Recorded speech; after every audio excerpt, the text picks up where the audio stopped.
ఈశ్వరోపాసన కన్నా గొప్పది ఇంకొకటి లేదు. నా జన్మకి ప్రయోజనమేమి అదే. ఆ స్థిర చిత్తాన్ని మాత్రం బాగా నిలబెట్టుకునే పూనిక చూసుకుని ఎన్నడూ ఈశ్వరుణ్ణి అదే కోరుకోండి. ఈశ్వర, ఏ కారణం చేత ఇది నశించిపోకూడదు. నేను బేలమనస్కుణ్ణి, కదిలిపోతాను, అందుకని నేను కదిలిపోని రీతిలో నా జీవితం ఉండేటట్టు నన్ను అనుగ్రహించు అని కోరండి. అది మీకు సమస్త శాంత్య ఉపశాంతులను ఆయన అనుగ్రహిస్తాడు.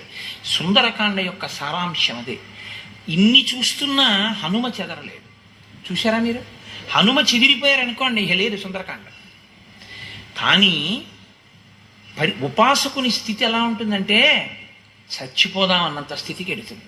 అది ఈశ్వరుడి వైపు నుంచి పరీక్ష కావచ్చు, సమాజం వైపు నుంచి పరీక్ష కావచ్చు. రెండు రకాలుగా ఎలా అయినా ఉంటుంది. ఎందుకంటే నేను ఈ మాట ఎందుకంటున్నానో తెలుసా అండి? ఉపాసకులందరూ అటువంటి స్థితిని అనుభవించిన వాళ్ళే. Nobody's life is a bed of roses. ఏ ఉపాసకుని జీవితము కూడా సంతోషంగా గడిచిపోయిందని మీరు అనుకుంటున్నారేమో. ఎప్పుడు గడవదు, ఎప్పుడు రాళ్ళు పడుతూనే ఉంటాయి. వాటిని మీరు ఒక నవ్వు నవ్వి విడిచిపెట్టేసేయాలి. పైగా లోపల ఒక కోరిక కోరుకుంటూ ఉండాలి, అజ్ఞానం, ఈశ్వర క్షమించు వాళ్ళని అంటుండాలి తప్ప వాళ్ళు నశించిపోవాలని మీరు కోరకూడదు. ఇప్పుడు వాళ్ళు వృద్ధిలోకి రావాలని మీరు కోరాలి, వాళ్ళకి అవగాహన కావాలి అని మీరు కోరుకోవాలి. ఎందుకు నేను ఈ మాటలు అంటున్నానో తెలుసా అండి? నేను అనడం వెనక ఒక నేపథ్యం ఉంది. మీరు రామదాసు గారి జీవితం తీసుకోండి.